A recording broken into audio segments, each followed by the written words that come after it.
અને ઈ બાળકો મામા કહી શકતા હતા, બરાબર. અને મામા નહીં, પપ્પા. હે, માં એકવાર બોલાય, હે, બોલવું પડે ને, પપ્પા. चप्पल पहन के रखो।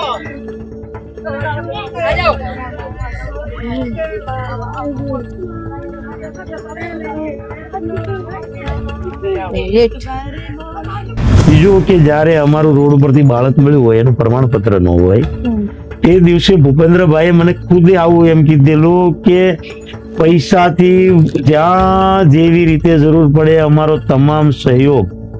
અને એ વખતે ભૂપેન્દ્રભાઈએ એના નીચે સચિવ ઓલા હોય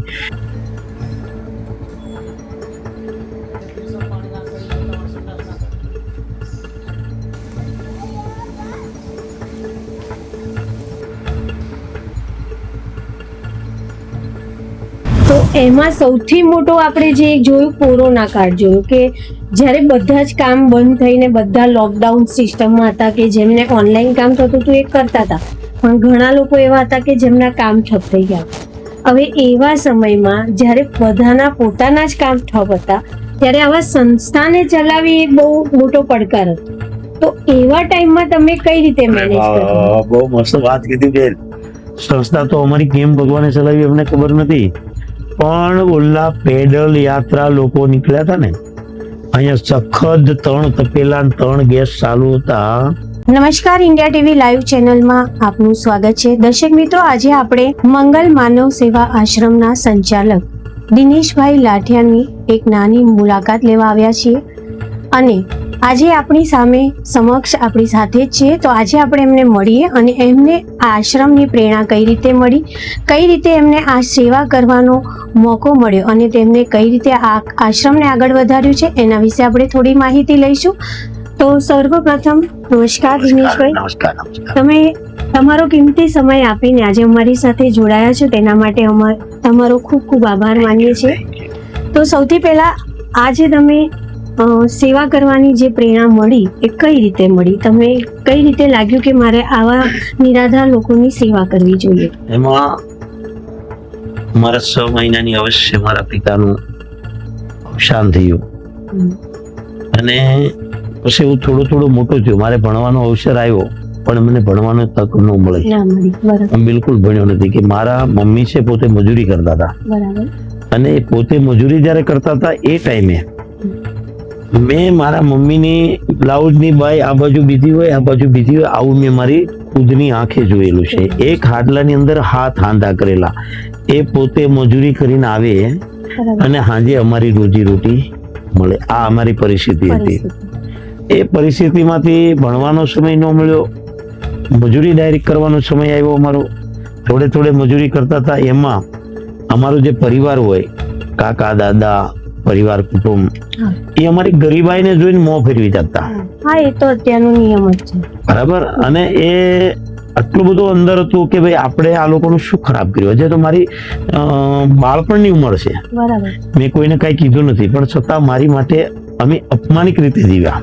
એ ટાઈમે મને થોડી સમજણ આવી એટલે મેં એવું મંતવ્ય અને વિચાર કર્યો કે ભાઈ આજે મને કોઈ નહોતું બોલાવતું તો મને દુઃખ હતું અંદરથી કે ભાઈ મને કોઈ બોલાવતા નથી, આ છે તે છે. તો મેં મારા જીવનમાં એવો વિચાર કર્યો કે હું કોને બોલાવું માણસ આનંદ કરે. ત્યાર પછી હું 92ની સાલમાં અમદાવાદમાં આવ્યો. અમદાવાદમાં જ્યારે આવ્યો એ ટાઈમે કે સૌરાષ્ટ્રમાંથી જ્યારે સિવિલ માટે આવતા તે અજાણ્યુંને અઘરું હતું. તો ટિફિનની વ્યવસ્થા હું કરાવતો, બ્લડની જોગવાઈ કરાવતો. ત્યાર પછી મને થોડુંક એમ થયું કે હજી કંઈક કરવું છે. તો જ્યારે હીરામાં હું હીરા ઘસતો ડાયમંડમાં, અને એ જ્યારે રત્ન કલાકાર રીતે હીરા ઘસતો તો એ વખતે થોડોક ખરાબ લોકો તત્વોનો આંતક હતો. હીરામાં હપ્તા લેવા, નીચે ઉતરે એટલે મારતોડ કરીને 500 રૂપિયા માંગવા, આવું બધું હાલતું. એ સમયની માલપા અમારા સૌરાષ્ટ્રના છે બાબુભાઈ ઝડફિયા, અને બાબુભાઈ ઝડફિયાનો ભાણો છે એ ગરીબ હતો એટલે હું એની મદદ કરતો હતો.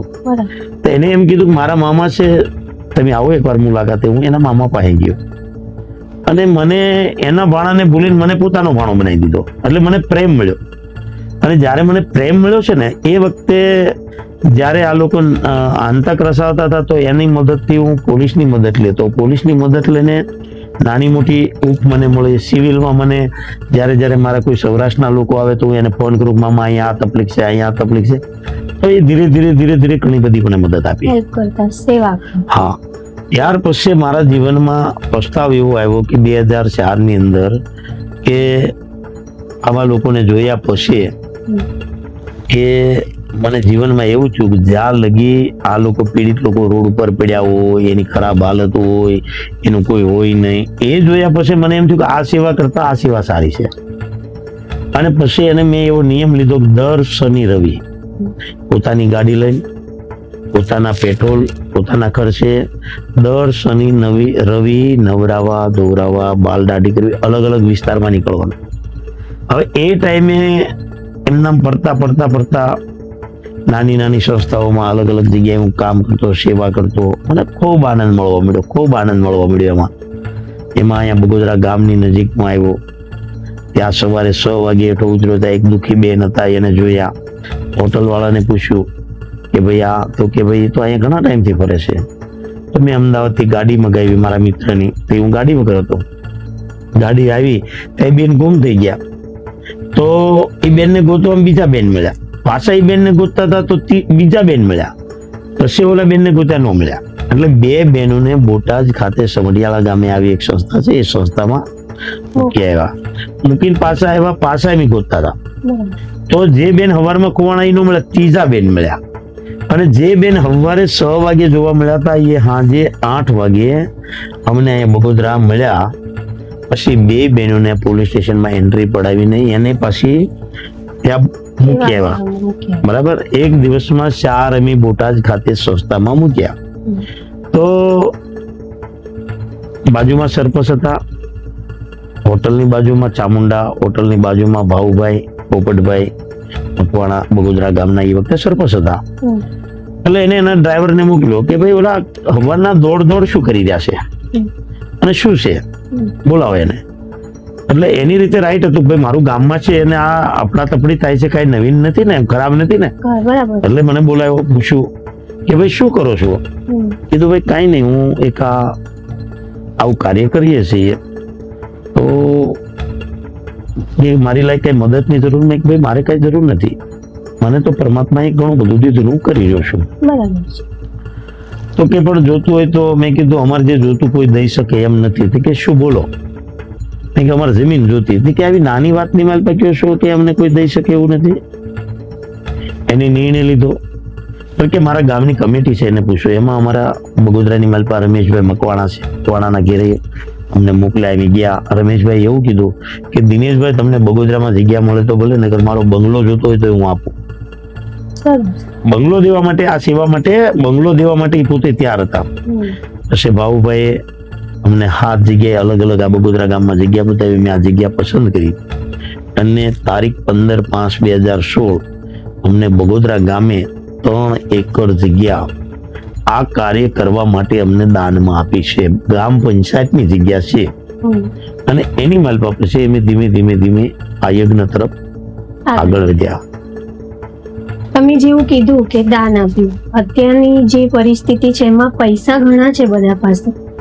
જ્યારે કોઈ પોતાનું વ્યક્તિ હોય ને ઘરમાં આવું, તો એક વ્યક્તિને સાચવવા માટે પણ લોકોને બહુ જ તકલીફ પડતી હોય છે. ઘણા લોકો પોતાનું વ્યક્તિ સાચવવા માટે પણ બીજા વ્યક્તિ રાખતા હોય છે કે ભાઈ અમારા ઘરડા મા બાપ છે, એમને રાખવા માટે અમારે એક બેન જોઈએ છે. પૈસા વાપરવા તૈયાર છે પણ કોઈની પાસે સમય નથી. તો એકની જગ્યાએ અહીં આગળ અનેકો લોકો એવા છે કે જેની તમે સેવા કરો છો.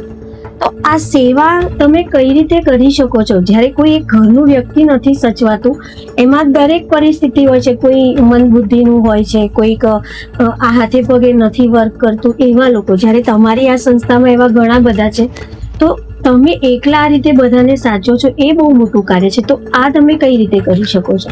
તો બેન તો એક આનંદની એમાં એક નવી વાત છે કે લોકો એમ કે છે ગાંડાના ગામ ન હોય. હા, એ વાત સાંભળી છે. કહેવત છે આપણી ગુજરાતીની. હા, તો ગાંડાના ગામ નો એની કહેવત છે ને. તો બગોદરા ગામમાં મેં એ કેણીને ખોટી પાડી દીધી છે. 550 લોક જેટલા અહીંયા આશ્રમની માલપા પીડિત લોકો છે, સારવાર લઈ રહ્યા છે. બરાબર.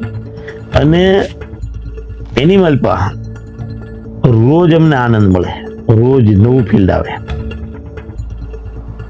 રોજ. અને રોજ એની માલપા આનંદ કરવાનો. અને મને મારા પરિવારનો સહયોગ મળ્યો છે, હા, મારા ધર્મપત્નીનો મને સહયોગ મળ્યો છે, મારા દીકરાઓનો મને સહયોગ મળ્યો. અને મારા માતૃશ્રી તારીખ 9/9 અને 25 ભગવાનના ધામમાં ગયા. એને મોટો ઇતિહાસ આ સંસ્થાનો કરીને વહી ગયા છે. મારી માટે તો હું તો કાંઈ નથી.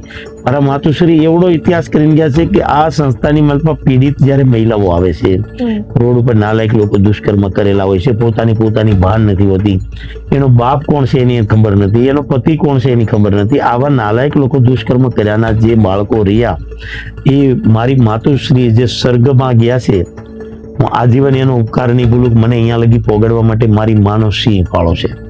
સૌથી પહેલા કે મને નાનપણથી એને મજૂરી કરી, અમને કાળી મજૂરી કરીને પેટે પાટા બાંધીને અમને મોટા કર્યા. બીજું કે જ્યારે મેં આ સંસ્થા કરી તો મારા જીવનમાં મને કંઈક બનવા માટે, મારી તક લાવવા માટે મારી માં ખાટલામાંથી ઊભી નહોતી, પણ એને અત્યારે આશ્રમના 10 બાળકો મોટા કરાવ્યા. એટલે મારા માતુશ્રી અંજુબેનનો હું ઋણિત છું કે મારી માએ મારી માટે છેલ્લા શ્વાસ લગી મને બધી રીતનો સાથ આપ્યો અને મને આ દેશની માલપા અહીંયા લગી પોગાડ્યો. તો હું મારી માતાનો આભાર માનું છું. ખરેખર સાચી વાત છે. કેમ કે એક માતા જ હોય છે જે પોતાના બાળકોને સારા સંસ્કાર આપતા હોય છે કે એમને આગળ કઈ રીતે જીવવું છે એની હિંમત પણ એક માં જ આપી શકે છે. બાકી અત્યારની જનરેશનમાં એવું ઘણું આપણે જોઈએ છે કે મા બાપ તો સારા હોય છે પણ છોકરાઓ આડી દિશાએ જતા રહ્યા છે. તો તમારા માતૃશ્રીની આ પ્રેરણાથી તમે આગળ વધ્યા છે, તો અમારી ટીવી અને અમારા ચેનલના દર્શક મિત્રો તરફથી એમને પણ ખૂબ ખૂબ અભિનંદન કે આ પ્રેરણા તમને આપી. હવે બીજો પ્રશ્ન એવો છે કે આપણે જે આ તમે નિરાધાર લોકોને લેવા જાઓ છો, તો ઘણી વખતે કેવું કે કોઈક અજાણ્યા માણસ આપણી નજીક આવે તો આપણે એકવાર બી જતા હોય છે કે આ વ્યક્તિ મારી જોડે કેમ આવી રહ્યું છે, મને કેમ પકડી રહ્યું છે, કે મારી સાથે વાત કેમ કરી રહ્યું છે. તો તમે જેમ જણાવ્યું કે લેડીઝ લોકોને પુરુષોથી ઘણી વાર તકલીફ હોય છે કે કોઈ પણ વ્યક્તિ, તો જ્યારે તમે જતા હોવ છો એમને લેવા, તો કેવા પડકારોનો તમારે સામનો કરવો પડે? ઘણી વાર ગાંડું માણસ હોય તો તમને મારી પણ દે, એ અણધાર્યો માર તમને ગમે ત્યાં વાગી શકે. તો આ બધા પડકારોમાંથી તમે કઈ રીતે પાર પડો છો ને આ લોકોને કઈ રીતે લાવો છો? જો બેન, એ તો બહુ સારી વાત છે અને અઘરો પ્રશ્ન છે કે જ્યારે રોડ ઉપર હોય છે અને એને એમ જ્યારે પકડતા હોય તો એ પુરુષ હોય કે સ્ત્રી હોય, એને એવું થાય કે મને આ ક્યાં લઈ જશે, શું કરશે, એ મારશે, મારી કઈક તકલીફ કરશે કે કઈ પણ એની ભય હોય અંદર, એટલે દેખીરો મને કરવા. એમાં જો અમને એ કરતા મોટો ભય એ હોય કે અમારો હાથ છોડાવીને ભાગશે ને કઈક વાહનારે અથડાઈ જશે તો અમે શું કરશું? પણ અમને આજ લગી પરમાત્માએ આટલો બધો સહયોગ આપ્યો છે. આ કળયુગની માલપા લોકો માને નહીં માને મને નથી ખબર, મારે એક નિકોલની માલપા વિહત મેલડી માને માનું છું. એની એવડી મોટી કૃપા છે કે હજે લગી અમને રોડ ઉપર ક્યાંય તકલીફ પડવા દીધી નથી. અને બને ત્યાં લગી આ લોકોએ અમને સહયોગ આપ્યો છે. જે પીડિત લોકો છે એને અમે થોડુંક સમજાવી, થોડો પ્રેમ આપીએ એટલે એ માની જાય છે અને બેસી જાય છે. અને એ મોટા મોટો આભાર કે આ ભૂમિનો છે. આ ધરતી બેન એટલી બધી કંઈક ઉર્જા વાળી છે કે જે લોકોને અહીંયા લાવ્યા છે ને તો એકદમ સારા થઈ જશે. હા, અમે જોયું આજે બાર બધા જે ભગવાન બેઠા હતા એ બધા અંદર વાતો કરતા હતા. અંદર પણ કોઈ જાપાનની બહાર જવાનું નથી વિચાર્યું. બાકી તમારા ગેટ પણ ખુલ્લા છે, મેં જોયા કે અહીંયા ગેટ પણ ખુલ્લા છે કે કોઈ ગમે ત્યારે તમે બધા અંદર કામ કરતા હોય ત્યારે ભગવાન તો બધા બહાર કરતા હોય છે. તો એમાંથી કોઈ મેં નથી જોયું કે આ ઝાપો ક્રોસ કરીને બહાર ગયું કે ભાઈ હવે અમે જતા રહીએ, કેમ કે મન બુદ્ધિ ના હોય, એમને કઈ ખબર ના હોય. પણ એ તમારી કે આ જે તમે કીધું એવી રીતે જમીનની જ કોઈ છે કે બધા અહીંયા વ્યવસ્થિત રહે છે. અહીંયા હનુમાનજી મહારાજનું મંદિર છે. બરાબર. એ હનુમાનજી મહારાજની કૃપા છે, મારી વિહત મેલડી માની કૃપા છે. આજે આ જમીન ઉપર આવેલો જે માણસ છે એ બને એટલું વહેલી તકે એનું એડ્રેસ બતાવે છે, એના પરિવારમાં જવા માટેના પ્રયોગ કરે છે, અમારા નાના મોટા કામની માલ પાસે સહયોગ આપે છે. અને એનું આટલું બધું આમ આનંદ થાય છે કે એ જ્યારે અહીંયા આવે છે ને પછી અમને ડોક્ટર એક ચિરાગ સાહેબ છે, માનસિક ડોક્ટર આપણા અમદાવાદ હોસ્પિટલથી અહીંયા આવે છે દર મહિનાના પહેલા શુક્રવારે. બરાબર છે. એ એની ટ્રીટમેન્ટ કરે છે. એ એટલી બધી સુંદર ટ્રીટમેન્ટ કરે છે. તો હું સાહેબનો જન્મ આભાર માનીશ કે સાહેબ એટલી બધી અંદરથી લાગણી રાખીને આ પીડિત લોકો માટે એટલી બધી મહેનત કરે છે. એટલે જ્યારે આ લોકો આવે છે તો એને જમવા, નાવા અને પ્રેમ અને દવા એ મળવાથી એ અમારો પ્રેમ છોડતા નથી. જે બહાર નથી જતા ને એ અમારો એની પર પ્રેમ છે. હા, અને પ્રેમ છે એટલે એ અમારી ભૂમિકા છોડતા નથી. તો તમે જણાવ્યું એવી રીતે કે તમે અહીંયાથી ઘણાને સારા પણ કર્યા છો. તો અત્યાર સુધીમાં એવા કેટલા વ્યક્તિઓ છે જે એમની પીડા લઈને અહીંયા આવ્યા તો ખરા, પણ એમની પીડા ભૂલી ગયા, સ્વસ્થ થઈ ગયા અને પોતાના પરિવાર સુધી તમે એવા કેટલા લોકોને મળાવી દીધા છે એ જણાવો. તારીખ 15/5/2016 થી 10 વર્ષ પૂરા થયા બેન. બરાબર. અને 10 વર્ષ પૂરા થયા એમાં અમે આખા ભારતમાં 955 લોકોને ઇન્ડિયામાં એના પરિવાર સાથે પુનઃસ્થાપન કર્યા. પરિવારમાં મૂકવા જઈએ તો ત્યાંથી 1 રૂપિયો લેવાનો નહીં. બરાબર. માત્ર એના પરિવાર સાથે મિલન કરાવી હતી બેન. એક આનંદની વાત છે. એક ગામમાં અમે મૂકવા ગયા અને એનો 13 વર્ષે પરિવાર સાથે મિલન થતું હતું. અને સંધ્યા ટાઈમે અમે એના ગામમાં પહોંચ્યા. અને સંધ્યા ટાઈમે જ્યારે અમે એના ગામમાં પહોંચ્યા છીએ એટલે જે આ ભાઈને મૂકવા ગયા એનું નામ દિનેશ હતું. મારું દિનેશ છે, એનું નામ દિનેશ હતું. અને એ ભાઈને યુપીમાં જ્યારે અમે મૂકવા ગયા અને યુપીમાં મેકવા ગયા તે હાજે એના ઘરના વિધવા રૂપે હતા. મેં જોયું, મારી આંખે જોયું કે આ વિધવા છે એમ, પણ મને ખબર નહોતી એના ધર્મપત્ની છે. બરાબર. સવારે બેની જાગ્યા અને જાગીને નાઈ ધોઈને એના હકના આભૂષણ પહેર્યા. જે પોતાનો પતિ હોય ને જે એના હકના માથામાં સિંદૂર, પૂરા શણગાર જે એના જે સજાવાના હોય એ 16 શણગાર રીતે સજીને એ બેન જયારે એમને પગે લાગ્યા, અમે હાજે ગયા, અમે ઉઈ ગયા, અમને ખબર નહોતી કે આ શું છે. સવારે એ બેન નાઈ ધોઈને તૈયાર થઈને જયારે અમને પગે લાગ્યા તે અમને એમ થયું કે હે પરમાત્મા, હે પ્રભુ, આવા પીડિત લોકો બને એટલા વહેલી તકે એના ઘેરે પોગે એવો અમે ભગવાન પાસે રોજ હાંજ હવાર પ્રાર્થના કરીએ કે અમારે અહીંયા છીએ 550 જેટલા છે, અમારે એવું કહે છે કે અહીં એક પણ ન હોવો જોઈએ, સારા થઈને એના પરિવારમાં રહેવા જોઈએ. હું આવું રોજ માટે અપેક્ષા ભગવાન પાસે માંગતો હોઉં છું. એના ખુદના દીકરા બાપને નહોતા ઓળખતા અને બાપ દીકરા નહોતો ઓળખતો. આવા પણ અમને અનુભવ થયેલા છે. એક એવો પ્રસંગ છે કોરોના કાળની માલપા કે 35 વર્ષે એ ભાઈ એના ઘેરે ગયા અને 35 વર્ષે જયારે એના ઘેરે ગયા છે તો એનો દીકરો જયારે આ ભાઈ ઘેરે નીકળ્યા તે 11 વર્ષના હતા. અને એ જયારે અહીંયા લેવા આવ્યા તે બાપે દીકરાને નહોતો ઓળખતો અને દીકરો બાપને નહોતો ઓળખતો. અને એ વખતે જયારે ચોરી આખી ખોલી બાપ દીકરા બે હામાં બેસીને એ એકબીજાને ખબર પડે છે કે આ મારો દીકરો છે અને બાપને સમજી શકે છે કે આ મારો બાપ છે. આવા બેન અનુભવો થયેલા છે અમારી. કેમ કે આપણે પિક્ચરમાં 3 કલાકનું પિક્ચર જોઈએ એમાં આખી સ્ટોરીમાં એવું આવતું હોય છે કે બાપને દીકરો મળ્યો કે માને દીકરી મળી કે ભાઈ પરિવારનો વિખૂટો પડેલો છોકરો મળ્યો કે મા બાપથી વિખૂટી પડેલી છોકરી મળી. તો આવા પ્રસંગો તો તમે ઘણા લાઈવમાં કરતા હોવ છો અને એ બહુ જ અઘરા હોય છે. જ્યારે આ બધા એકબીજાને મળતા હોય ત્યારે ભાવુક દ્રશ્યો પણ ઘણા બનતા હોય છે. તો એવો કોઈ કિસ્સો કે તમે ખુદ પણ આ એ જોઈને એવું થયું હોય કે આંખમાંથી આંસુ નીકળી ગયા હોય તમારા કે આ કાર્ય ભગવાને મારી જોડે કરાયું એના માટે તમે ભગવાનનો પાર માન્યો હોય, એવો કોઈ કિસ્સો સમજાવો. એક તો જે થોડા ટાઈમની જ વાત છે કે બંગાળની માલપા, આપણે વેસ્ટ બંગાળની માલપા ઇલેક્શન પૂરું થયું એ ટાઈમની માલપા અમારે એક બંગાળનો વ્યક્તિ અહીંયા હતો, લીમડી ગામથી રોડ ઉપર પુલ હેઠેથી મળ્યો હતો. બરાબર. એને જયારે અહીંયા લાવ્યા 1.5-2 વર્ષ સારવાર કરી, સારો થયો અને સારા થયા પછી એને જયારે પરિવારમાં મૂકવા જવાનું થયું તો હવે બંગાળ જવા માટે ટ્રેનમાં જાય તો 2 દિવસ જવાના થાય, 2 દિવસ આવવાના થાય, એકાદો દિવસ એના પરિવારમાં પહોંચાડવાના થાય. એટલે એ મુશ્કેલીના કારણે કોઈ જવા માટે તૈયાર નહોતું કે ભાઈ ત્યાં દૂર પડે છે, થોડુંક આમ વિસ્તાર અલગ પડે છે. તો હું બાય એર ગયો અને બાય એર ગયો અને એના ઘેરે હું ગયો. એના ઘેરે ગયો એટલે 15 બાય 15 જેવડી એક ઝૂંપડી હતી અને એ ઝૂંપડીની માલપા માજી એકલા હતા. અને માજી પોતે દીકરાની વાટે જેમ સબરી રામની રાહ જોતી હતી, એમ રોજ માટે એની માતા રાહ જોતી હતી કે મારો દીકરો આજ આવશે, કાલ આવશે, આજ આવશે, કાલ આવશે. ઘણી વાર એનું ફિલ્ડ મેં સાંભળ્યું તો એની માતા એમ કે મારો દીકરો હવે આ દુનિયામાં નહીં હોય અને મારો દીકરો હોય તો આવે. આવું બધું માં સપના જોતી હતી. એ ટાઈમમાં હું જ્યારે ત્યાં ગયો અને મારી આંખમાંથી આંસુ ત્યાં પડી ગયા. આંસુ એટલે પડી ગયા કે એની ઝૂંપડીની માથે પૂરું સચ નહોતું અને અંદર પાણી પડે એ પરિસ્થિતિ હતી. તો બેન હું મૂકવા ગયો એટલું નહીં, 50,000 રૂપિયા રોકડા ત્યાં એના હાથમાં આપીને આવ્યો. એની માતુશ્રીને પગે લાગીને મારા જીવનમાં મને એમ થયું મારી માટે છેલ્લો અને પહેલો આથી કોઈ મોટો અવસર નહીં આવે.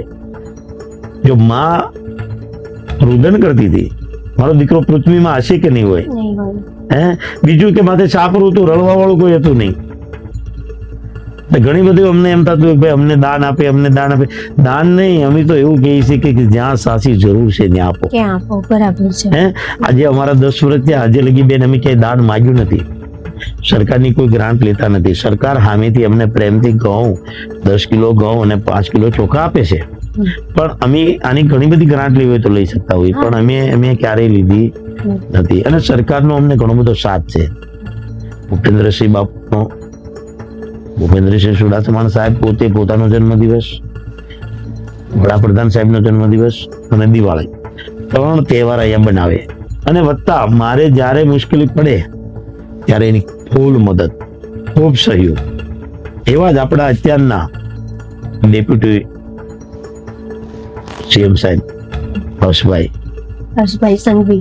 સંઘવી, એ આ અમારી સેવાને ધ્યાનમાં રાખીને આખા ગુજરાતનો પરિપત્ર મને બનાવીને આપ્યો કે જ્યાં તમને પોલીસમાં મદદની જરૂર પડે આ કાર્ય માટે, એની માટે એને મને પરિપત્ર ડીજીપી સાહેબનો બનાવીને આપ્યો કે જ્યાં આ સંસ્થાને જરૂર પડે ત્યાં અમને સહયોગ મળે છે. એટલે અમને ફિલ્ડ થાય છે, અંદર કામ કરવાની ઉર્જા વધતી થાય છે, એવી ઘાયલ નથી થતા. અમને રોજ માટે આવા જયારે સહયોગ મળે, આવા જયારે આપણા દેશની સેવા કરનારા જયારે મંત્રીઓ છે એ આપણને એમ થાય છે કે નહીં આપણી પાછળ કોક છે. અને વાત્સલ્ય ને પ્રેમ બાળપણમાં ન મળ્યું. મારા પિતાની ખોટ ભૂપેન્દ્રસિંહ બાપુએ પૂરી પાડી દીધી. મારા પિતાનો સ્વર્ગવાસ થયો, મારા જીવનમાં બાપનો પ્રેમ મને મળ્યો નહોતો ને. ભૂપેન્દ્રસિંહ ચુડાસમા સાહેબ આપણા માજી જે કેબિનેટ મંત્રી, એજ્યુકેશન મંત્રી ભૂપેન્દ્રસિંહ ચુડાસમા સાહેબ, એને અમને ખૂબ પ્રેમ ને વાત્સલ્ય ખૂબ આપ્યું અને એના પ્રતાપે અમે આ સંસ્થાને અહીંયા પહોંચાડી શક્યા છીએ. તમને અત્યારે તો આટલો સપોર્ટ છે, પણ જ્યારે તમે શરૂઆત કરી હતી ત્યારે એવા પણ પડાવો આવ્યા હશે કે જ્યાં ફાઇનાન્શિયલી તમને એટલો સપોર્ટ નહીં મળ્યો હોય કે કોઈ એવા વ્યક્તિઓનો પણ સપોર્ટ નહીં, કે તમારી અંદરથી ઈચ્છા હતી કે મારે આ કરવું છે, મારે આ વ્યક્તિને અહીં લઈ જવું છે. ત્યારે તમે જ્યારે સ્ટાર્ટ કર્યું ત્યારે તમને ટ્રાન્સપોર્ટનું પણ કદાચ એટલું સહયોગ નહીં મળ્યો હોય, તમારી પોતાની ગાડી પણ નહીં હોય. તો એવા સમયમાં જ્યારે તમારી ઈચ્છા ઘણી હતી પણ તમારી પાસે હતું નહીં, તો એવા સમયમાં તમે એવું વિચાર્યું હતું કે આ મારી ઈચ્છા છે પણ કરાતું નથી, તો હવે હું આને છોડી દઉં. તો ત્યારે તમને કેવા વિચાર આવ્યા કે તમારે આગળ વધવું છે, તમે કઈ રીતે એને આગળ વધારી? બેન બહુ આનંદની વાત કીધી અને મેઇન પ્રસંગ રહી જાતની એ વાતને તમે યાદ કરી. જ્યારે કોઈ પણના ફોન આવે ત્યારે પરમાત્મા કોઈ પણને ઉભો કરી દેતા. આ જયારે કોઈ દુઃખી લોકોને લેવા જાવ, મારી પાસે સાયકલ નહોતી અહીંયા, તમે જે કીધો પ્રશ્ન બહુ આનંદ, સાયકલ નહોતી અને હવે ફોન આવ્યો કે ભાઈ એક અહીંયા દુઃખી વ્યક્તિ છે, તમે આવશો? તમે જવા માટે તૈયાર થઈ. પણ એ ટાઈમે કોઈ એવો હિરેલો ભગવાન અહીંયા મોકલે અને એને હું કહું કે આવો એ ફોન આવ્યો છે, તરત જ પોતાની ગાડી લઈને આવે. મને ક્યારેય એવો કડવો અનુભવ નથી કે મારી આગળ ગાડી નથી, હું કેમ જઈશ? પરમાત્મા એક કદમ આ સંસ્થાની માટે એક કદમ. અને નાના મોટા જેમ આપણે સંગત પણ આવે, એ સંગતમાં પણ અમને પરમાત્માએ એટલો બધો સહયોગ કરેલો છે. અહીંયા અમને 25 જણા કડીમાં બંદૂકો નાખીને મારવા પણ આવેલા છે. એ કડવો અનુભવ અમને છે. પણ મને વહીવટ કરતા ન આવડે, અમને આપી દો એવા લોકો આવ્યા હતા. અમને લોકો આ તમને ન આવડે, તમને આપી દો. પણ અમે એને તું કીધું નથી. ભગવાને ન્યા બેન અમને એટલો બધો સાથ આપ્યો કે એ લોકો આનાથી કેમ વૈયા ગયા એ અમને ખબર નથી. મેં કોઈને કાંઈ તું એમ નથી કીધું, કાંઈ નથી કીધું. મારા ખિસ્સામાંથી પૈસા લઈ લીધા, ફોન લઈ લીધો, સંપલ પણ કાઢી હું હાલતો થઈ ગયો.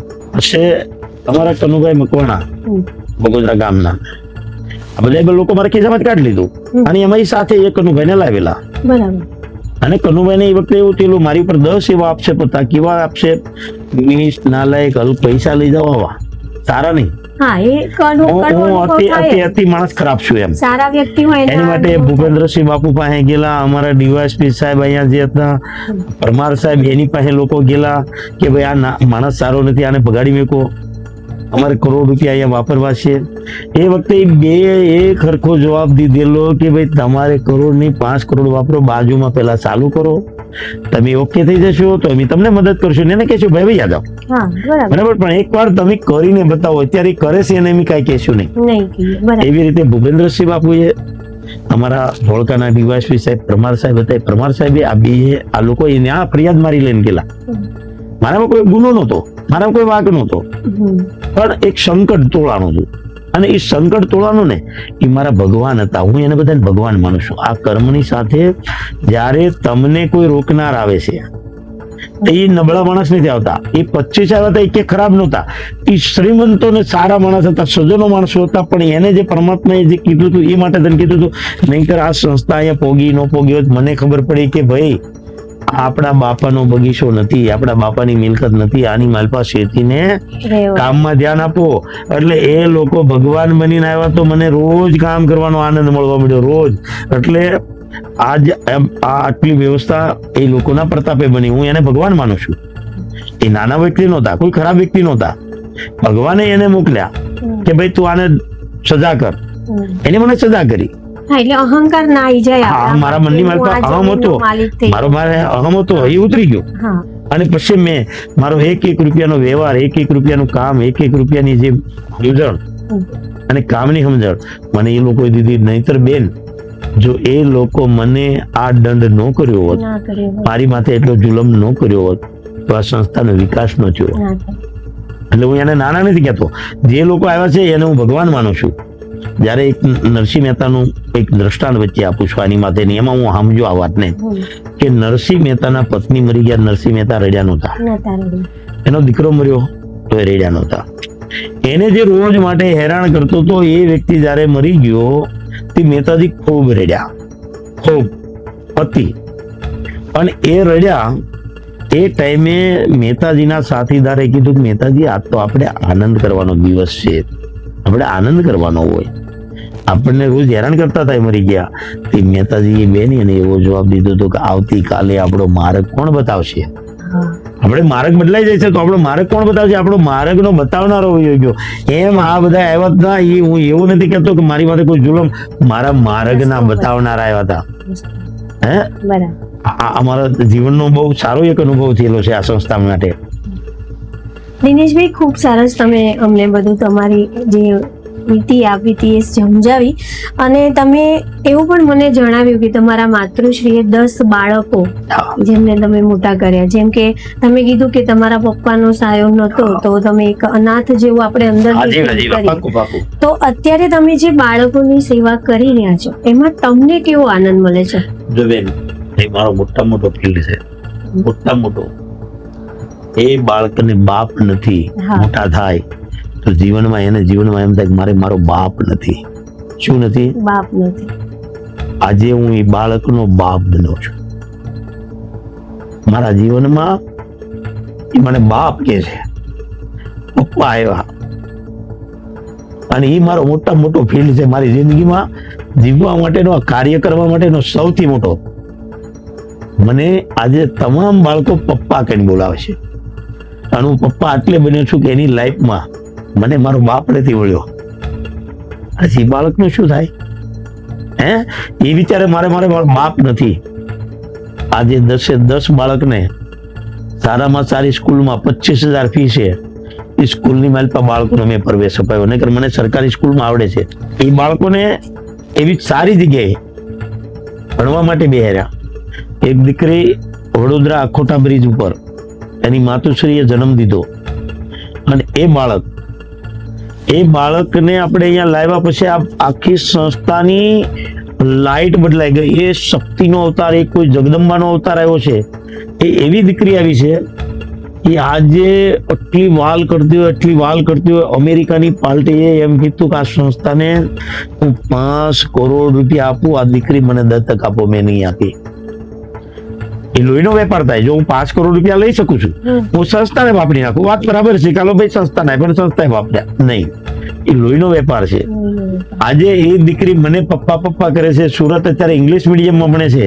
4 વર્ષની દીકરી છે. આજે એમ વિડીયો કોલની માલ પર મારી યાર દિવસમાં 5 વખત વાત ન કરે ત્યાં લગી મને શાંતિ નથી, એને નથી. વત્તા જે બીજા બાળકો છે એ જે કુલની માલ પર ભણવા મોકલ્યા છે, અત્યારે પ્રવેશ આપ્યો છે, એ આજે પણ પપ્પા કહીને રડે છે. એને પ્રવેશ આપ્યા પછી હું ગયો, મારથી ખુદથી ત્યાં રોવાઈ ગયો. એટલે રોવાઈ ગયો કે બાપ મારે નહોતો, આજ મને બાપ કે છે, મને કેવું લાગે. એ જીવનમાં લાચાર નહોતો કે મારી માથે મારી છત્ર છાયા નથી.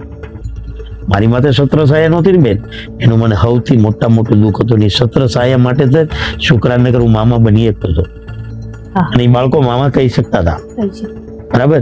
અને મામા નહીં, પપ્પા. માં એકવાર બોલાય, બોલવું પડે ને, પપ્પા. એટલે મારી જીવનની માલપા સૌથી આનંદ સમય હોય તો હું એમ કહું છું કે આવા પીડિત લોકો, જ્યાં બાળકો છે આ રસ્તા પર ભીખ માંગતા હોય, બીજું ત્રીજું, તો હું તો આ તમારી ન્યૂઝના માધ્યમથી કહું છું કે જેટલા બાળકો હોય એટલા સંસ્થાને આપો.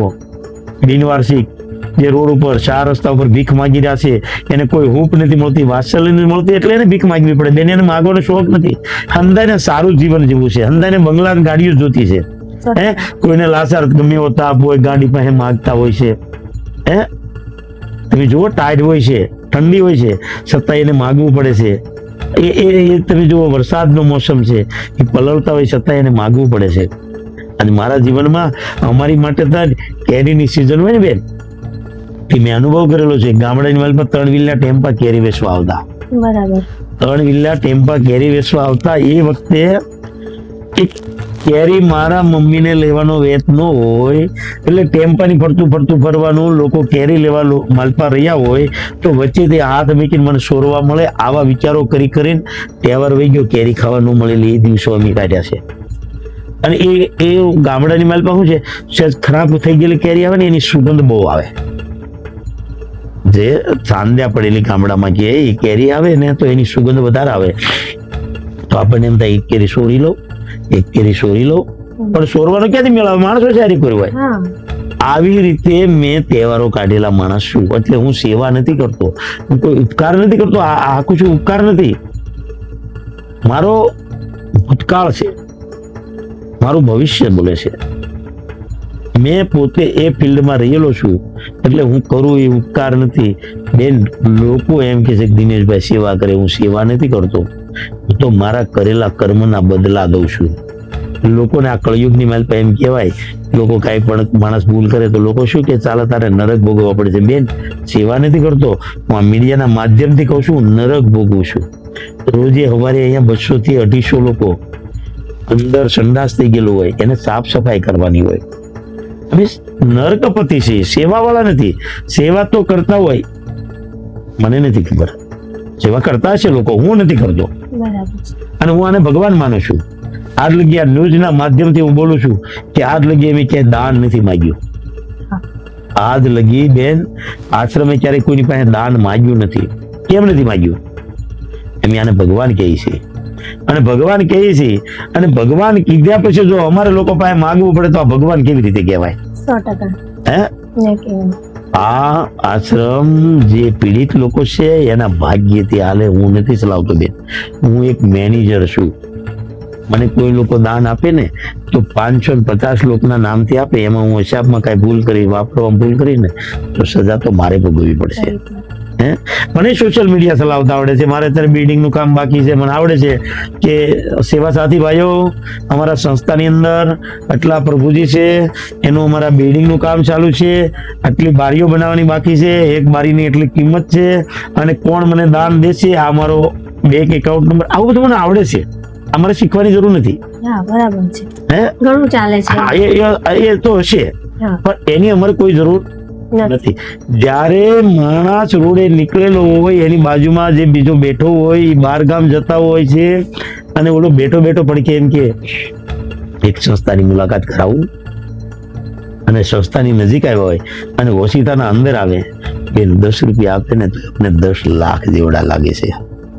એટલા 10 રૂપિયા આપે ને તો એમને 10 લાખ જેટલા લાગે છે. એમ માગતા નથી ને અમને જે આપે છે ને એમાં અમને બહુ આનંદ છે. અમારા સિંધુ ભવન રોડ ઉપર રતિભાઈ કિમજીભાઈ પટેલ જ્યારે આ સંસ્થાને મળ્યા બેન, એ અમારે કોઈ કાંઈ નહોતું, એક માળ હતો. એ મળ્યા પછી આજ મારા ને તમારા ઘેરે આપણે હોવા માટે જે પલંગો હોય ને એવા પલંગોની વ્યવસ્થા કરી, એવા ગાડલાની વ્યવસ્થા કરી, એવા સાદરોની વ્યવસ્થા કરી. અને એમ બોલો દિનેશભાઈ જે જરૂર હોય ગભરાવું નહીં. અમે એમ કે કાકા પણ નિમિત્ત અમે તમારી હાટું ક્યાં દઈએ છીએ. આ સંસ્થાને ક્યારેય માગવું પડ્યું નથી અને અમે એટલે ભગવાનને કહીએ છીએ, ભગવાન કહે છે તો માગવું ન પડે, આ પાકું. અને આ સંસ્થા અમે નથી ચલાવતા, એના ભાગ્યથી ચાલે છે. અમારા તમારા આ ન્યૂઝના માધ્યમથી હું એવું કહું છું કે અમારું પેટ ન ભરાતું હોય ને તો અમારે માગવું પડે. બરાબર છે. અમારું પેટ ન ભરાય તો અમારે સોશિયલ મીડિયામાં જવું પડે, સરકાર પાસે દોડવું પડે કે અમને કંઈક આપો. અમને એમ ક્યારેય બેન માગ્યું નથી. અને ભગવાનને પ્રાર્થના કરીએ, અમે ભગવાનને કહીએ છીએ કે એના ભાગ્યથી હાલે છે એટલે એના ભાગ્યથી ન ચાલે. દર્શક મિત્રો, જેમ દિનેશભાઈએ જણાવ્યું કે એમને આ સેવા નથી કરતા, એક પ્રેરણા છે, એમની લાગણી છે. જે આ જેટલા પણ ભગવાન અહીંયા છે એ ભગવાનોની એ સેવા કરે છે. અને એમની પાસેથી એક એવું આપણે જાણીએ કે શીખીએ કે જ્યારે બાપની છત્રછાયા નહોતી તો એક અવડા રસ્તા પર પણ જઈ શકતા હતા. જેમ એમને કીધું કે કેરી માટે પણ ટેમ્પાની આગળ પાછળ ફરતા હતા, કેરી ચોરીએ અને ખાઈએ. જો એ ધારતા તો એને ચોરીનો રસ્તો કે કોઈ ખરાબ રસ્તે પણ ચડી શકતા હતા, પણ એવું ના કરીને એમને એક સારો રસ્તો શોધ્યો અને પોતાની પ્રેરણાથી એમને એવા લોકોની સેવા કરી કે જેમના માથા પર બાપનો સાયો નથી, કે જે લોકો નિરાધાર છે, એવા લોકોની એમને સેવા કરવાની જે પ્રેરણા મળી છે, ખરેખર બહુ જ તારીફ કરીએ આપણે તો ઓછી છે તમારી. હવે જેમ તમે કીધું કે તમે તો આ રસ્તે ચાલ્યા છો, અત્યારની જે લાઈફ છે એમાં ઘણા લોકો એવા પણ છે કે જે લોકોની પાસે પૈસો છે અને એ લોકો એવું વિચારે છે કે મારે પણ આવું કંઈક સેવા કાર્ય કરવું છે, પણ એ સમય પૂરતો નથી આપી શકતા જેટલું તમે અમારા રચ્યા પચ્યા છો. તો એવા કોઈ સેવાભાવી લોકો છે કે જેમને સેવા કરવી છે, જેમ તો એ લોકો તમારી સાથે કઈ રીતે કોન્ટેક્ટ કરે કે એમને સેવાનું ફળ પણ મળે અને એમને એવું થાય કે અમે પણ આવું કંઈક કાર્ય કર્યું? તો તમે જણાવશો કે તમને એ લોકો કઈ રીતે મળે કે સેવાનું કાર્ય કરવા માટે તમે એમને કોઈ રસ્તો બતાવો. એમાં ટેલિફોન દ્વારા લોકો પૂછતા હોય છે કે ભાઈ બગોદરા માનવ સેવા બોલો. હા સાહેબ બોલીએ છીએ. તો પૂછે કે ભાઈ આ લોકોની અમારે કઈ પણ સેવા કરવી છે, કેવી રીતે કરી, શું કરીએ છીએ. તો અમે એને પૂછીએ કે ભાઈ તમે કેવી રીતે કહેવા માંગો છો, એનો પરચો અમે એવો જવાબ પૂછીએ કે કેવી રીતે તમે કહેવા માંગો છો. તો ઘણા બધાને વસ્તુ દેવાની ઈચ્છા હોય છે અને હું એને આભારી માનું છું કે એ સારા વ્યક્તિ છે, કે એની સમજણ રાઈટ છે કે ભાઈ પૈસો આપણો ક્યાં વપરાશે ખબર નથી, આપણો પૈસો યોગ્ય રીતે વપરાય એ માટે આપણે એને પૂછીએ તમે કેવી રીતે કહેવા માંગો છો. તો એમ કે મારે કઈ વસ્તુ દેવી છે, તો આપણે એને એવું પૂછીએ કે ભાઈ તમે કેટલા રૂપિયાનું દેવા માંગો છો, તો એ પ્રમાણે અમારે જરૂર હોય એ માગીએ. બરાબર છે. બરાબર. તમે 500 રૂપિયાનું બતાવો તો 500 ની સિસ્ટમમાં બતાવી, 50,000 નું બતાવો 50,000 ની સિસ્ટમમાં બતાવી, 5,000 નું બતાવો 5,000 ની. હવે જે વ્યક્તિને દેવું છે 5,000 નું અને હું સિસ્ટમ માંગુ 50,000 ની, કેમ મેળ થાય? ના મેળ પડે. એ વ્યક્તિને દેવું છે 50,000 નું પણ હું 5,000 ની સિસ્ટમમાં માંગુ કે ભાઈ મારે આટલી જરૂર છે, તો એ મેળ નો થાય. એટલે પહેલા એને પૂછતા હોય તો એ લોકો અમને અહીંયા જે આશ્રમમાં જે જરૂર હોય તે એમ કે એ પ્રમાણે લોકો આપે છે અને અમારે એ બાબતે ઘટતું નથી. બીજા લોકો એવું કહે છે કે ભાઈ અમારે ભોજન કરાવવું છે, તો ભોજન કરાવવું છે તો ભોજનના માધ્યમે મેં એને સમજાવતો હોય ભાઈ સાદો નાસ્તો કરાવવો હોય તો 6,000, લાઈવ ગરમ નાસ્તો કરાવવો હોય તો 8,000, બપોરનું ભોજન દાળ ભાત શાક રોટલી એક મિષ્ટાન સાથે કરાવવું હોય તો 15,000 અને એમાં ભજીયા ઉમેરવા હોય તો 21,000 અને સાંજનું ખીચડી હોય, દૂધ હોય, ચા રોટલી હોય, મિષ્ટાન 15,000 રૂપિયા. એમાં ફરસાણ કે તો એના 21,000. કોક એમ કે અમારે આખો દિવસ કરાવવું છે અને ફરસાણ વગર કરાવવું છે તો 30,000 રૂપિયા. તો આમ 26 થાય, 36 થાય છે. બરાબર. પણ 36 નહીં લેવાના. પૈસા હાટું સંસ્થા નથી, બરાબર. એનો ભાવ, પ્રેમ. હા, કાયદેસર 50,000 એક ટાઈમ ની રસોઈ થાય. બરાબર છે. પણ આપણે નાના માણસ બેન ને દેવું હોય તો ક્યારે દઈ શકે? એટલે મેં આ 15,000 નું બજેટ રાખ્યું. 550 માણસની રસોઈ થાય. મારા જીવનની માલપા એકવાર સુરતની માલપા કોઈ સ્કૂલ બનવા થઈ રહી હતી અને ત્યાંના દાતાઓ ફિલ્ડ બધું હાલતું હતું કે ભાઈ આના એટલા પૈસા, આના તો કોઈક 1 બોલે, કોઈક 2 બોલે, કોઈક 3 બોલે. એટલે હું તો વિચાર કરતો હતો કે આ શું બોલતા હશે એમ. તે દિવસે એની કરોડો બોલતા હતા. એમાં એક ભાઈ એવું બોલ્યા કે મારા 5. એટલે બોલા બાજુવાળા ભાઈ કે પણ તું 5 બોલશો, આ 5 લાખ નથી, 5 કરોડ છે. કે મને ખબર છે 5 કરોડ છે. હવે તે દિવસે બેન મારા જીવનની માલપા મારી આંખમાંથી આંસુ પડી ગયેલા. તે દિવસે સત્ય ઘટનાથી પડી ગયેલા કે આમાં મારે કાંઈક દેવું છે તો હું કેવી રીતે દઈ શકું? 50 રૂપિયા તો મારી માટે બહુ ઓવરલોડ થતા. 50,000 થાય ત્યારે એવડા 50 રૂપિયા થતા તે મારે એને દેવા હતા. હવે એ કરોડોની વાતો હું કેવી રીતે દઈ શકું? એ વખતનો હું વિચાર કરતો હતો. આપણી આ સંસ્થા શરૂ થઈ ને તો આપણે એવું વિચાર્યું કે નાના માણસ સહયોગ કરવો ક્યારે કરે? હું 60,000 રસોઈનો ભાવ રાખું તો નાના માણસને રસોઈ દિવસે કે દીધી છે? આખી જિંદગીમાં 50,000 નથી વધારી શક્યો અને હું 50,000 રસોઈનો ભાવ રાખું કેવી રીતે આપે? એટલે આ રીતે બેને મારી સંસ્થા ચાલે છે અને આવી રીતે દરેક વ્યક્તિ સેવા કરી શકતા હોય છે. તો અમારા ચેનલના માધ્યમથી અમે જણાવીશું કે એવા ઘણા પરિવાર છે કે જે પોતાના જન્મ દિવસે હોટલોમાં ખર્ચા કરે છે, પોતાની પાર્ટીઓ, છોકરાઓ પાછળ જે પૈસા વાપરતા હોય છે. એ પણ એક આનંદનો વિષય છે અને આ પણ છે. જો કોઈ પણ સંસ્થા કે કોઈ પણ લોકોને આ સંસ્થામાં આવીને એમના જન્મદિવસની ઉજવણી કે માતા પિતાની તિથિ ઉજવણી કરવી હોય અને એવું હોય કે અમારે ગરીબોને જમાડવા છે તો આ સંસ્થામાં તમે આવી શકો છો. અને દિનેશભાઈએ જણાવ્યું એ રીતે તમે સવારનો નાસ્તાથી લઈને રાતનું જે જમણવાર હોય છે, ડિનર જે તમે કહેતા હોય છે, ત્યાં સુધીના અલગ અલગ ભાવ હોય છે. તમે 6,000થી પણ આપી શકો છો, આખા દિવસનું ભોજન પણ કરાવી શકો છો.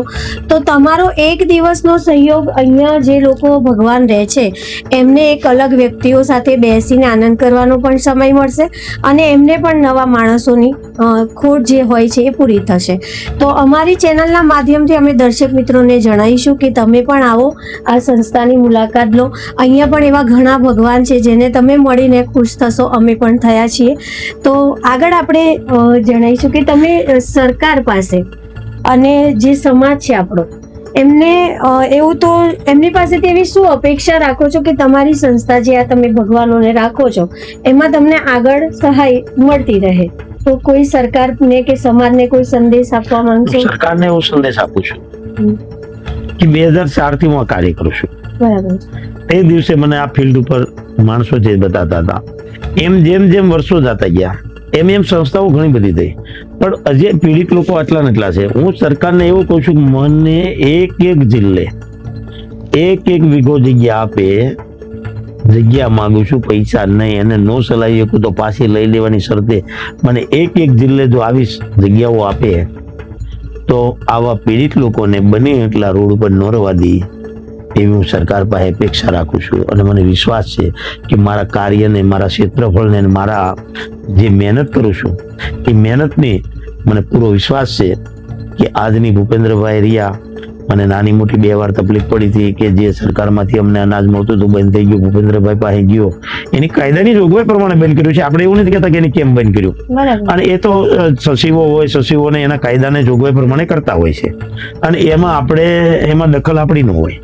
એ કાયદા જોગવાઈ પ્રમાણે હોય. છતાં ભૂપેન્દ્રભાઈ પટેલે મારી હરૂભરૂ ધોળકિયા સાહેબ સચિવ હતા અને નાગરિક વિભાગની માલપા ધોળકિયા સાહેબને એને ટેલિફોન મારી હરૂભરૂ કરીને કીધેલું કે આ અનાજ બંધ કરવું નહીં.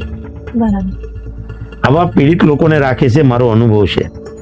બીજું કે જ્યારે અમારું રોડ ઉપરથી બાળક મળ્યું હોય એનું પ્રમાણપત્ર ન હોય એ દિવસે ભૂપેન્દ્રભાઈએ મને ખુદે આવું એમ કીધેલું કે પૈસાથી જ્યાં જેવી રીતે જરૂર પડે અમારો તમામ સહયોગ.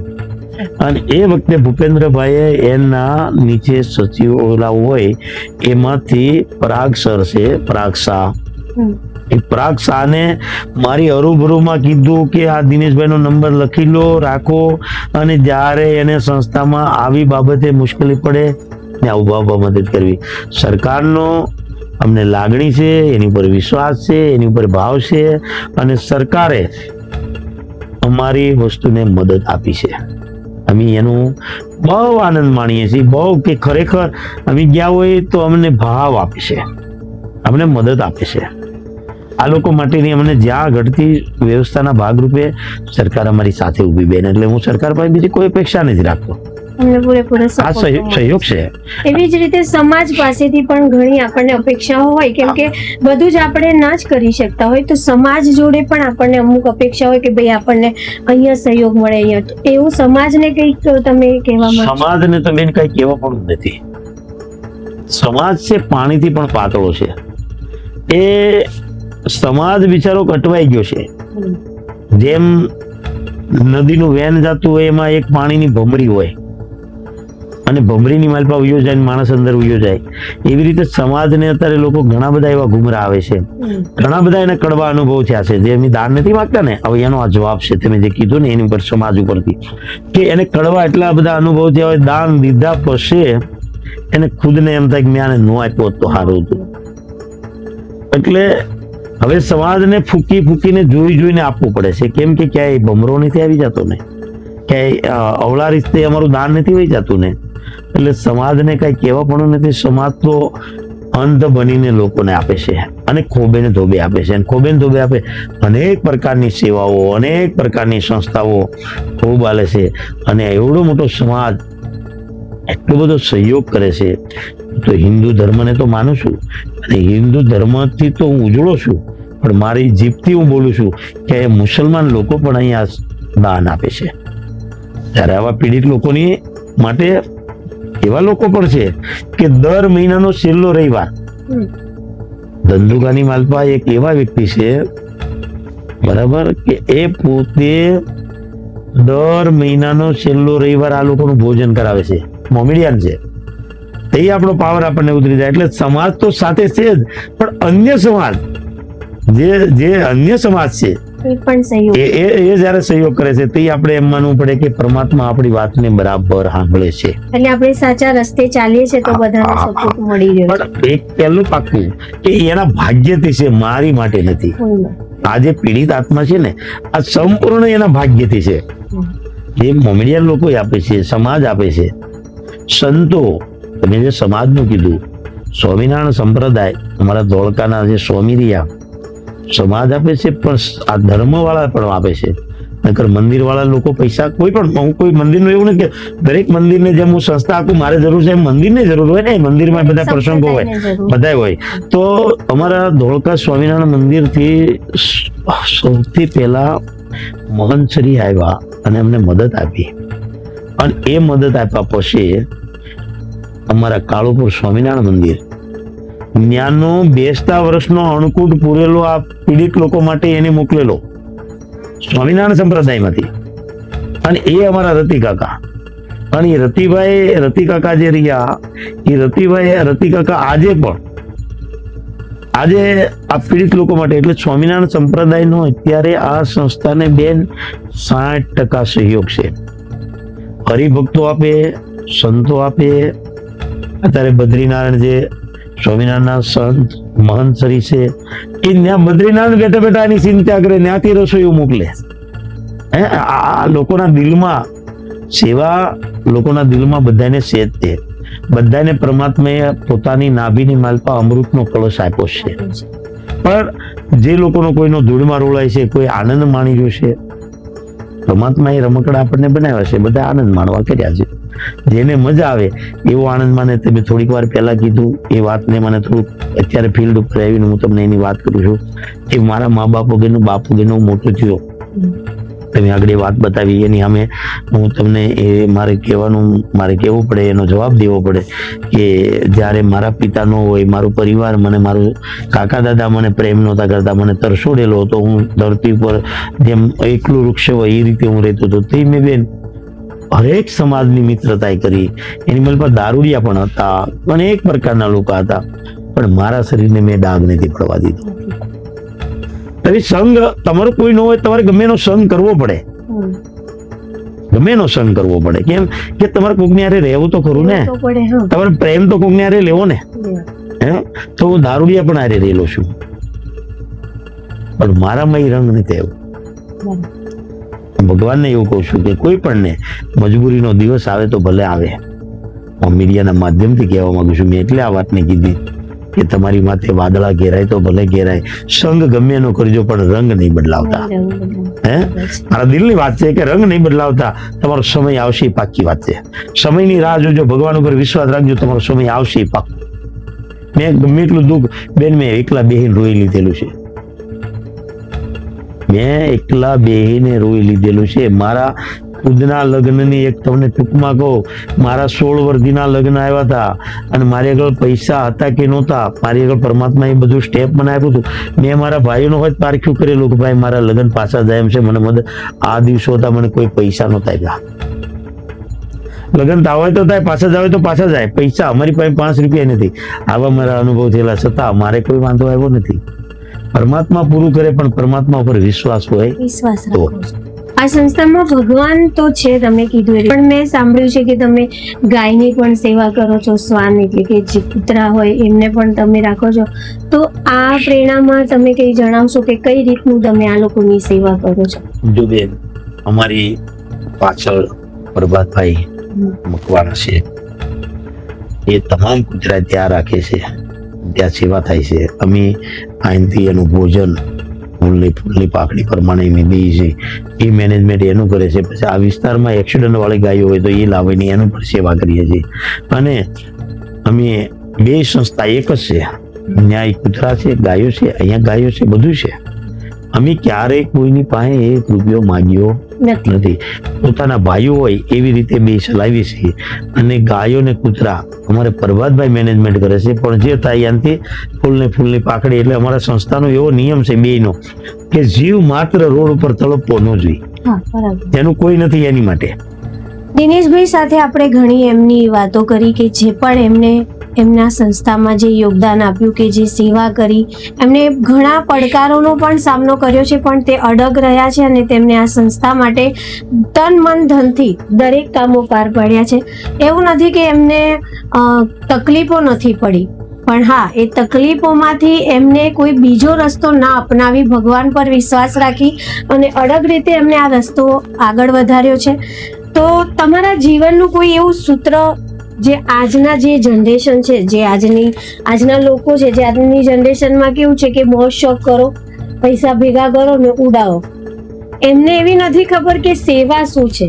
જે ઘણા મા બાપ જે સંસ્કારો આપે છે, એવું નથી કે મા બાપ સીધા આ જ રસ્તે જવાનું કહે છે, પણ ઘણી જે સંગત આપણે વાત કરી આગળ કે સંગતો ઘણી હોય છે, દરેક પ્રકારના રંગ હોય છે, પણ એમાંથી કયો રંગ આપણે લેવો એ આપણે જાતે નક્કી કરવાનું. તો તમે જે આ રંગમાં રંગાયા છો, સેવાના રંગમાં, તો આજની જે જનરેશન છે એને તમે કોઈ સૂત્ર આપવા માંગશો, એમને કોઈ તમે શિખામણ આપવા માંગશો? બેન, શિખામણ તો આ કળિયુગની મેલમાં કોઈને લાગે એવું નથી, અને બધા સમજદાર લોકો છે. નથી લાગે એવું એટલે એવું આપણે નથી કહેતા. હું તો એક જ વસ્તુ કહું છું, દારૂડિયા દારૂડિયો કહેવાય, પણ ઓલો માવાન શાક ખાય છે બેન, એને શું કેવું, એ કરતા ખરાબ છે. બરાબર. હું એક નાનો એવો વચ્ચે પ્રસંગ લઈ લઉં છું. તેને જે કીધું કે જનતાને તમે કઈ કહેવા માંગો છો, હું ખાસ કહેવા માંગુ છું. એક દિવસનો બેન સામાન્ય માણસનો ખર્ચો કેટલો? 100 રૂપિયાનો પાક્કો, બરાબર છે. 30 દિવસે 3000 રૂપિયા થયા. આ પાક્કું ને? એ 30,000 રૂપિયા મેં ગલ્લે જઈને દઈ આવ્યો, માવા તમાકુમાં, ચામાં. મારા ઘરે અત્યારે દવાખાનું આવ્યું, મારે 500 રૂપિયાની જરૂર છે, ગલ્લાવાળો મને પાછા આપવાનો છે, પાક્કું ને? તો હું જનતાને એવું કહેવા માંગી રહ્યો છું કે તમે 1 મહિનાના 3000 રૂપિયા તમે આજે ફિક્સમાં મૂકી દીધા, 7 વર્ષે 6000 થઈને આવ્યા, એમાં તમે 1000 બીજા નાખ્યા, 9000 થયા. એ 9000 રૂપિયા તમે પાછા ફિક્સમાં મૂક્યા, 14 વર્ષે કેટલા થયા? 18000 રૂપિયા થયા. 14 વર્ષે 18000 રૂપિયા થયા, એની માલપત તમે 3000 બીજા નાખો, 21000 રૂપિયા થયા. 21000 રૂપિયા થયા, એને તમે 21 વર્ષે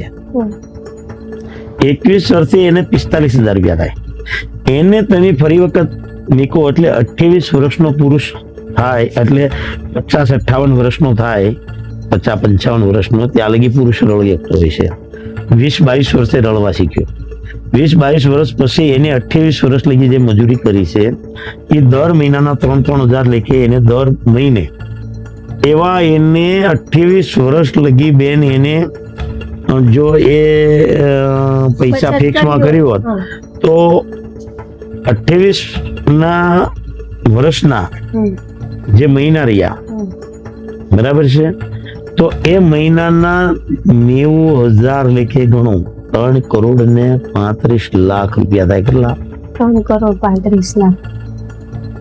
માણસ ખાલી 3,000 બસાવે ને 3,000 મહિને, દર મહિને. હા, માણસ એમ કે ભાઈ દિનેશભાઈ તમે માવક મસાલા ખાતા નથી તો તમે કરોડપતિ કેમ નથી? આ દેશમાં કરોડપતિ થવાનો રસ્તો છે બેન, 100% છે. આ સંદેશ મારો બરાબર ગુણાકાર કરી લેજો. આ કરોડપતિ થવાનો સંદેશ છે. તમે 3,000 ફાલતુ જગ્યાએ વાપરો, એ દર મહિને ફિક્સમાં મૂકી દો. ગમે એવું કામ હોય, ગમે એવું આપણે ઘરે લગ્ન પ્રસંગો જે હોય તે કોઈક લેણા વાળો માંગતો હોય તો ભલે માંગતો હોય, એને ફિક્સમાં મૂકી દો.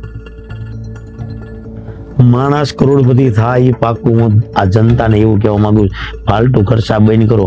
પછી અત્યારના સમયની મારી પાસે ગરડા ઘરમાં બેન જવું પડે છે ને, હે, એ નહીં જવું પડે. કેમ કે દાદા પાસે દર મહિને 90,000 રૂપિયા આવે એટલે પુત્ર વધુ શું કે છે, બાપા જ્યુસ પીવું છે, બાપા કાજુનું જ્યુસ લાવી દો, બાપા ચીકુનું જ્યુસ લાવી દો. એ બાપાને નથી કહેતા. 90,000 દર મહિને 90,000 આપી. બાપા તો શું છે કે જયારે દીકરાઓના શાદીના લગ્ન થાય મિલકત બધી વેચી દે, દાદા પાસે કાંઈ વધે નહીં એટલે ગરડા ઘરમાં જવાનું. ઓલા તો દર મહિને બકરાની લીંડી પડે એમ 90,000 આવે અને નહીં રાખે બેન. તો એક વિચાર કરો કે એનિમલ પર બહુ સમજવા જેવી વાત છે.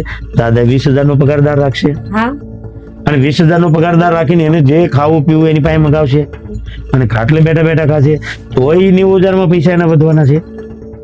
ગરડા ઘરમાં નહીં જવું પડે. જો આ માવાના ખર્ચા નહીં કરો, તમાકુના, ચાના ફાલતુ 100 રૂપિયાનો ખર્ચો ન કરો અને દર મહિને ફિક્સમાં મૂકી આવો. જવું પડે ગરડા ઘરમાં બેન. આ ન્યૂઝના માધ્યમથી કહું છું કે આ માણસની સમજણ ઘટે છે બેન, બીજું કઈ ઘટતું નથી. આશ્રમ તો છે જ આપણો, આમાં ભગવાન તમે રાખો છો. આ સિવાય તમે કોઈ સેવા કાર્યો કરો છો જેનાથી બહારના લોકોને સેવા મળી રહે કે એમના દુઃખ દર્દ ઓછા થાય, એવી કોઈ સેવાઓ કરો છો? જો બેન, નાના નાના 2-3 પ્રસંગો કરીએ છીએ. એક અમરનાથ યાત્રા, અત્યારે હાલ અમારી અમરનાથની માલપા ભંડારો શરૂ છે. બરાબર છે. બીજું, જ્યારે જ્યારે દેશની માંથી આફતો આવે છે ત્યારે અમારી ટીમ જરાક આમ તો મેસેજ છોડે, ત્યાં બધાનો સહયોગ મળે. તાઉતે વાવાઝોડું હતું, કચ્છમાં જે વાવાઝોડું આવ્યું એ ટાઈમે જે લોકોને અમે ત્યાં પોતે વાહન ભરીને લઈ જઈએ, આનાથી અમારી ગાડીઓ લઈને જઈએ, પછી ગમે ત્યાં ઉભા રહીને ઠલવી નહીં દેવાનું. જ્યાં જ્યાં જરૂરિયાત છે ત્યાં એને જરૂરિયાત મુજબ પહોંચાડવાનું. અને જ્યારે ધાનેરામાં પાણી આવ્યું એ વખતે, અને અત્યારે હાલ વૌઠાની બાજુમાં સાહેબપુરા ગામ રહ્યું, ત્યાં સ્કૂલનો અનક્ષેત્ર જે છાત્રાલય છે એને આપણે કુલ ફી લેવાની બંધ કરી દીધી કે ભાઈ છાત્રાલયના પૈસા નહીં લેતા, આ સંસ્થા તરફથી છાત્રાલય ચાલે. અત્યારે આજની તારીખમાં જે બાળકો ત્યાં ભણે છે એની ગરીબ લોકોના વર્ગ ભણે છે અને જેની માં ન હોય એ બાળકની ફી સંસ્થા તરફથી જાય છે. માન બાપ ન હોય એની માટે હોય 100% બધું ફ્રીમાં કપડાં શીખે. માતા અને પપ્પા ન હોય તો બીજે કે અમને આપો તો અમે નહીં. અમારી સ્કૂલ જે છે એ પ્રાઇવેટ સ્કૂલ છે, એ સ્કૂલની માલમાં બધું માપે. આવું નાનું નાનું કરીએ છીએ. અને મને હવે ઈચ્છા એવી થઈ છે કે ઘણી વાર કેવું હોય બેન, આપણા ગામમાં એક ચબૂતરો બનાવી, પાણીનું પરબ બનાવી, પછી એમ થાય કે આ બીજું કાંઈક કાર્ય કરીએ, ત્રીજું કાર્ય કરીને મારી ઉર્જા ફેલાવું, બધું નામ બનાવું.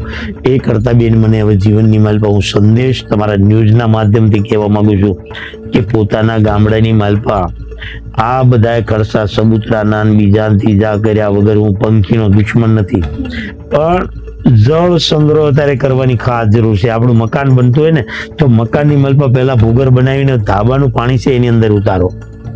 આપણી નદીઓ ગામમાં નીકળી છે તો એના ડેમ બાંધો છે, એકડમડા બાંધો, અને એવું તો તમને ફંડ મળી જ રહેવાનું છે. અત્યારે ખાસ આપણે એ જરૂર છે કે આ સમય આવતા સમયની માલપા પાણીની સમસ્યા મોટી ઊભી થવાની છે. હા, એક વ્યક્તિ ના કરી શકે પણ ગામ આખું ભેગું સહયોગથી થઈને થાય, સહયોગથી થાય. કરી શકે. અને પોતાનું મકાન બનાવો છો બેન તો અંદર ટાંકો બનાવો અને ટાંકો બનાવીને એવું ધાબુ સેટ કરો કે એ પાણી તમારા એની અંદર ઉતારો. હમ. તમને 12 મહિના પાણી એક તો પીવા સારું મળશે, એક તો તમારે બહારથી લાવવું નહીં પડે, તમારે પાણીની બૂમાબૂમ નહીં કરવી પડે. અને બીજું સામાન્ય પાણી છે કપડાં ધોવામાં જરૂર પ્રમાણે વાપરો. તમારે સાબરમતી નદી નીકળી, આ સાબરમતી નદીની માલપા એટલું બધું પાણી 12 મહિના કેમ છે? આપણા ઘરે મહેમાન આવે ને, મહેમાનને આપણે આખો ગ્લાસ ભરીને પાણી દઈએ, એ 2 ગુંડા પીવે અને ફટ દઈને આપણે ફેંકી દઈએ. તમે અનુભવ કરો, આખા અમદાવાદની માલપાથી એવો બધાના ઘરેથી એક ગ્લાસ ડોળાય તો આ સાબરમતીમાં નીર હુકાય ખરું? ના, હે? સાચી વાત. આ ખરેખર આપણા ઘરે મહેમાનને પાણી આપણે આપો ના નથી, હમ. પણ જરૂરિયાત મુજબ હમ. પાણીને કંજુસાઈ નથી કરવાની બેન, બરાબર. પણ એને વેસ્ટ ફેંકવાનું નથી. પાણીની સમસ્યા હવે મોટી આવતી જાય છે. આ જળ બચાવવાનું બધાને અભિયાન થોડું કરવાની જરૂર છે. હું એવું નથી કહેતો નદી નાળા નીર બાંધી દો, પણ આ ગ્લાસને તો બચાવો. તમે બોટલ પાણીની અહીંયા મૂકે, અડધી પીને પાછી પડી રહેવા દો, એ કોઈને કામની તો નથી ને. એ તમારી સાથે લઈ જાઓ, તમારી ગાડીમાં લઈ જાઓ, તમે હારે લઈ જઈને પીવો, એ રીતે એ બચશે ને. સાચી વાત છે. એવું નથી કે બોટલ અહીંયા ભાઈ પૂરું પેટમાં જાય એમ નથી તો કેમ આપણે, પણ આપણી ગાડીમાં સાથે લઈ જવી પડે. એટલે જરૂરિયાત મુજબ આપણે બ્રશ કરતા હોઈએ, બ્રશ કરીએ નળ ચાલુ રાખીને બેઠા હોઈએ, નળમાં પાણી એમ નામ જતું હોય, 15 મિનિટ આપણે ઘસ્યા કરીએ, પાણી એમ નામ જાય છે. જરૂર છે વાપરો, પણ નથી જરૂર તો એ તો બંધ રાખો. આ હું દેશને, આપણી નાગરિકને, જનતાને આ સંદેશ દેવા માંગુ છું કે આવી રીતે ફાલતુ પાણી નહીં બગાડો. એક સારો આપણને સંદેશ મળ્યો છે જે બધાને જ ખબર છે કે પાણીની અત્યારે તાતી જરૂર છે, કેમ કે અત્યારે પાણી ખરેખર સોના કરતા મોંઘું કહી શકીએ આપણે. પછી આપણે સરકારની અપેક્ષા રાખીએ છીએ, પાછું સરકારને આ નથી કરતી, સરકાર આ નથી કરતી, આવી અપેક્ષા રાખીએ છીએ, એ ખોટી વસ્તુ છે. આપણી પોતાની કેળવણી હોવી જોઈએ. એ પછી એવા ઘણા બધા આપણે જોયા ઉતાર ચઢાવ, તો એમાં સૌથી મોટો આપણે જે જોયું કોરોના કાળ જોયું કે જ્યારે બધા જ કામ બંધ થઈને બધા લોકડાઉન સિસ્ટમમાં હતા કે જેમને ઓનલાઈન કામ થતું હતું એ કરતા હતા, પણ ઘણા લોકો એવા હતા કે જેમના કામ ઠપ થઈ ગયા. હવે એવા સમયમાં જ્યારે બધાના પોતાના જ કામ ઠપ હતા ત્યારે આવા સંસ્થાને ચલાવવી એક બહુ મોટો પડકાર હતો. તો એવા ટાઈમમાં તમે કઈ રીતે મેનેજ કર્યું? બહુ મસ્ત વાત કીધી બેન. સંસ્થા તો અમારી કેમ ભગવાને ચલાવી અમને ખબર નથી, પણ ઓલા પેડલ યાત્રા લોકો નીકળ્યા હતા ને, અહીંયા સખત 3 તપેલા 3 ગેસ ચાલુ હતા. અમે બીજું નહોતા બનાવ્યા હતા, ખીચડી બનાવતા હતા. ખીચડી બનાવીને દૂર દૂર લગી અમારી સ્ટીમ, અમારા એના કાળુભાઈ સાવડા, મુકેશભાઈ દલવાણીયા, બધા એટલે અમારી સ્ટીમ હતી. અને મામલતદારમાંથી અમે 10 ગાડીઓનો રજીસ્ટર કરાવ્યું હતું, ભાઈ અમારી ગાડીઓ સેવામાં ફરશે. અમે ફરતા 50 કિલોમીટરની માલ પર કોઈ ભૂખ્યો ન રહ્યો જોઈએ એટલે અમે અહીંયા જોગવાઈ થઈ, અમારે 1 રૂપિયાનો એ વસ્તુ ઘટી નહોતી. અને સૌથી પહેલું બેન એવી વાત છે કે જ્યારે પબ્લિક આટલી બધી રોડ ઉપર આવી ગઈ, હું મીડિયાના માધ્યમથી એમ કહું છું કે ગુજરાત નિગમની સૌથી પહેલી બસ અમે નિગમ મારે સેટિંગ કરીને કાઢી હતી કે દાહોદના કલેક્ટર અને અમદાવાદના કલેક્ટર બેયની હારે ફોનની ટેલિફોનિક વાતો સીતો કરીને જે જનતા છે એની પરિસ્થિતિ જોઈને એની પાસેથી અમે પહેલી નિગમની બસ મગાવીને પબ્લિકને રવાને કરી. અને ત્યાર પછી 156 હાઈસર જેને દાહોદ લગી જવું હોય 6000 રૂપિયા ભાડું. અમારો લેટર પેડ આપવાનો, રસ્તામાં કોઈ પોલીસ રોકે તો અમારા લેટર પેડ ઉપર કાંઈ પણ અમે રિસ્ક લીધો, આ રિસ્ક લેવાય નહીં. અમે અમારી જાન મેદાનમાં મૂકી અને લોકોને એના પોતાના વતને પહોંચાડવા માટેના અમે પ્રયોગ કર્યા. કોરોના કાળની માલ પર મને ખુદને કોરોના થઈ ગયો. આખી રાત વિચાર કરું કે હવે મારું કોઈ નથી. બહુ જોજો આ અનુભવ આવ્યો, મારું કોઈ નથી, હું મરી જાય, મારા છોકરા માટે મારાથી કાંઈ નહોતું, આ સંસ્થા માટે કાંઈ નહોતું. આખી રાત વિચાર આવ્યા. સવારમાં હોસ્પિટલ કોને લઈ જાય આવો વિચાર કરતો હતો. મારો કોઈ છે જ નહીં. મારો મોટો દીકરો હતો, સુરત ભણતો હતો. મારા પરિવાર છે વતનમાં રહેતો, હું એકલો અહીંયા રહેતો હતો કોરોના કાળની મેલ. રાત દી અંદર ગભરામણ થાય, શું કરીશ. આમ રાતે તે દિવસે જે દી કોરોના થયો એ જ રાતે પછી 5 વાગે મને એવું યાદ આવ્યું કે અમારા જીએસટી ટીવીના પત્રકાર કાળુભાઈ સાવડા મને યાદ આવ્યા. મેં કાળુભાઈ આ પરિસ્થિતિ છે, એના નાના છોકરા બેન એને બિલકુલ વિચાર કર્યા વગર સવારે 6 વાગ્યા આશ્રમમાં આવ્યા અને મને ગાડીમાં નાખીને લઈ ગયા બેન. જીસીસી મેડિકલ કોલેજની માલપા અમે ગયા અમદાવાદમાં, ચામુંડા બ્રિજ તપાસ થઈ એટલે કોરોના પુલ છે, આને દાખલ કરી દો, 30,000 રૂપિયા ભરી દો. મેં કીધું ભાઈ એમ નહીં, મારે માતાજી પગે લાગવા જવું પડે. તો એ કાળુભાઈ તૈયાર, કઈ વાંધો ને હાલો. હું જે માતાજીને માનું છું બેન, નિકોલ ગામની માલપા વિરોધ મેલડીને ઘેરે નો જવાય, કોરોનો છે. 4 રસ્તા ઉપર ઉભો રહીને ગાડીમાંથી હેઠો ઉતરીને ધરતી ઉપર પગે લાગ્યો કે હે માં તું બસાવજે. અને બેન એ વખતે ભૂપેન્દ્રસિંહ ચુડાસમા સાહેબને મેં ફોન કર્યો, સાહેબ મારે ક્યાં દાખલ થવું? તો સાહેબ મિટિંગમાં હતા એટલે એના પીએ જે જાડેજા સાહેબ રહ્યા વિક્રમસિંહ, એને ફોન ઉપાડ્યો. એને મને સલાહ આપી કે દિનેશભાઈ વાડીલાલમાં આવી જાઓ ને વાંધો નહીં, કે હું રવાને થયો.